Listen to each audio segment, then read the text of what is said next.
Welcome to the Deep Dive. Today we're tackling, well, a fascinating paradox, isn't it? It really is. We've got all this cutting-edge cybersecurity tech, firewalls, advanced systems, Right. but there's still this Achilles heel. It's us, Yeah. people. Yeah. The human element. Exactly. Yeah. So our mission today, we want to help you really get this huge shift in security awareness training, why it matters so much now, moving beyond just like ticking boxes. Absolutely. And it's a shift that's, frankly, long overdue. Organizations have often treated this training as, well, an afterthought, haven't they? The compliance thing. Right. Just a regulatory hurdle, not a real defense. And the cost of that.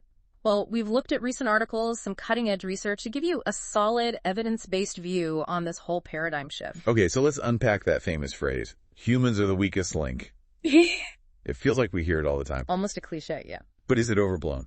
What's the real story here? Why are we still seeing human error behind so many breaches after decades of, trying to raise awareness? No, it's definitely not overblown. The numbers are pretty stark, actually. We're seeing figures like, 74%, sometimes even up to 82% of breaches involving a human element. 82%. Wow. And get this, 99% of IT leaders said they had incidents just last year stemming from user actions that were, totally avoidable. This is exactly why that old-style security awareness and training, SANT, just hasn't cut it. Okay, ineffective how, though?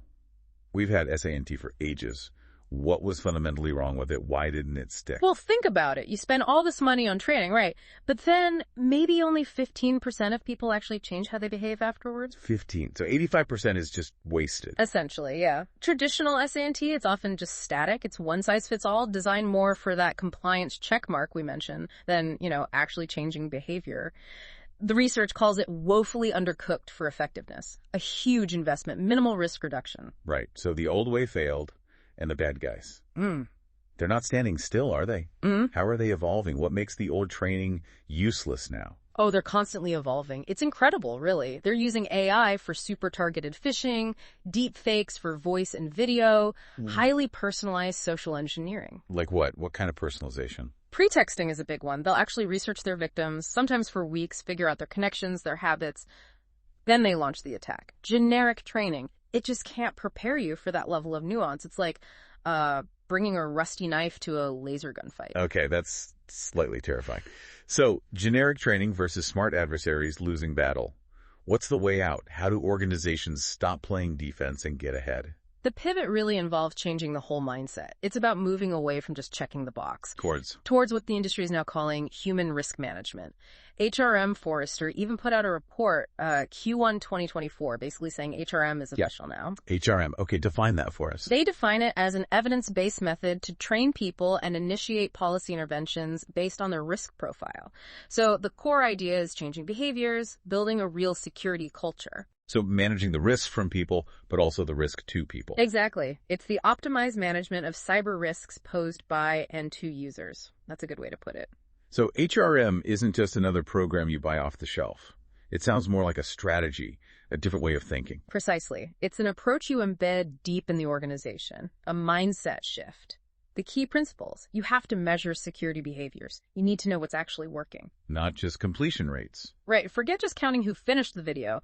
Focus on risk outcomes. Are risky behaviors actually decreasing?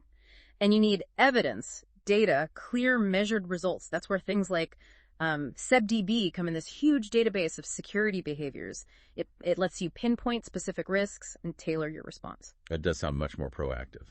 So what really makes these HRM platforms different from the old SANT software? Good question. It's night and day, really. These modern HRM solutions, they do more than just educate. They integrate with different data sources across your tech stack. To do what? To actually detect, identify, and measure risky behaviors. They report on human risk factors way beyond just training scores or basic phishing simulations. They quantify the risk. And crucially, they can trigger interventions, automate policy changes, deliver targeted training, adapt things in real time based on actual risk signals. It's dynamic. Dynamic, not static. Okay. So, no more boring, one-size-fits-all videos for the entire company. Personalization is key here. Absolutely essential. The mantra now is personalized interventions, not generic controls. Data, as they say, is the beating heart of good HRM. It lets you understand your unique human risk profile. So, like, the finance team gets training specifically on BEC scams. Exactly. Business email compromise, yeah, because that's their biggest threat. Meanwhile, maybe your IT folks get deep dives into secure coding or supply chain vulnerabilities. It's about relevance. Right knowledge, right person, right time. And you mentioned AI earlier, helping the attackers. Mhm. How does AI fit into defending through HRM? Is it just hype or genuinely useful? It's definitely not a magic wand, Yeah. but applied right. AI has huge promise here. It helps create those personalized learning paths we talked about. How? Well, it can integrate with live threat intel, so the training stays current. It can use generative AI to build really realistic simulations, think deep fake calls or complex phishing emails that mimic real attacks. Wow. And it enables just-in-time training. Imagine someone clicks a risky link, boom, they get immediate contextual guidance right then and there. Plus, it automates a lot of the back-end stuff for security teams, making it scalable. It makes training smarter, more relevant. Okay, forget the dry annual video we all dread. Now picture, maybe, a quick game on your phone. Earning points, climbing a leaderboard. Is that the idea behind gamification? Making security less of a chore? That's exactly it, making it engaging even. Sure. Fun. Gamification adds those elements, points, badges, challenges, and the research actually backs it up. Really, how much? Sources we looked at cited boosts in employee engagement by like 60% and productivity up 43%. That's significant. And it's not just games. Think about storytelling, high-quality videos, characters, maybe a story arc over several episodes. That stuff gets people talking, water cooler moments that reinforce the message way better than a PowerPoint slide ever could. It builds a shared sense of we're in this together. Yeah, I can see that. It feels like a total shift from the once-a-year check-the-box exercise. So we're moving towards something much more continuous. Definitely. It's a continuous learning model. Think micro-learning, short, frequent bursts of training, and that point-of-failure training I mentioned, giving guidance right when someone makes a mistake. So it empowers people more. Exactly. It helps them become an active part of the defense, not just a potential liability. It's about reducing those errors by building real competence. And interestingly, HR departments are getting much more involved now too, really helping build that human firewall. Okay, this all sounds great, personalized, engaging, continuous, data-driven, but it also sounds like a significant investment in time and resources. How do companies measure the actual payback?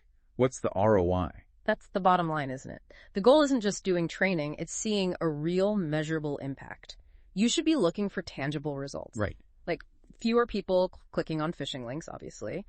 A measurable decrease in successful attacks. Better scores on knowledge tests, sure, but also better adherence to policies day to day. Even things like improved brand reputation because you're avoiding breaches and quantifiable savings on potential legal costs. It's about real security outcomes. And the market reflects this, the whole security awareness training industry. It was valued around $5.6 billion in 2023. $5.6 billion. Yeah, and it's expected to hit over $10 million by 2027. That growth shows the massive focus shifting towards getting measurable value, not just completing activities. That kind of growth, though, it makes you wonder. With HRM becoming the hot new thing, is there a risk of, hype? Vendors just slapping an HRM label on their old stuff. That is a huge risk and something you, the listener, really need to watch out for. Our sources definitely caution about this. Some vendors might just rebrand their old computer-based training without adding the critical parts, the data integration, the behavioral analysis, the automated response. So how do you tell the difference? What's the key question to ask? A really good litmus test when you're evaluating a potential partner is to ask them straight up. How many specific security behaviors do you actually measure and influence using objective data? That question helps cut through the marketing fluff. It helps you separate the real science from the snake oil. Right. Distinguish the real HRM from just repackaged SA&T. Good tip. Okay, so wrapping this up, we've really charted a major shift in this deep dive, haven't we? Moving away from that old compliance-focused SA&T. Which is often pretty ineffective. Towards this data-driven, outcome-focused human risk management. It really underscores how crucial it is to empower people, make them the strongest link, not the weakest. Absolutely. The future really depends on building a workforce that doesn't just know about risks, but actively mitigates them. It's a move from just static education to, intelligent enablement.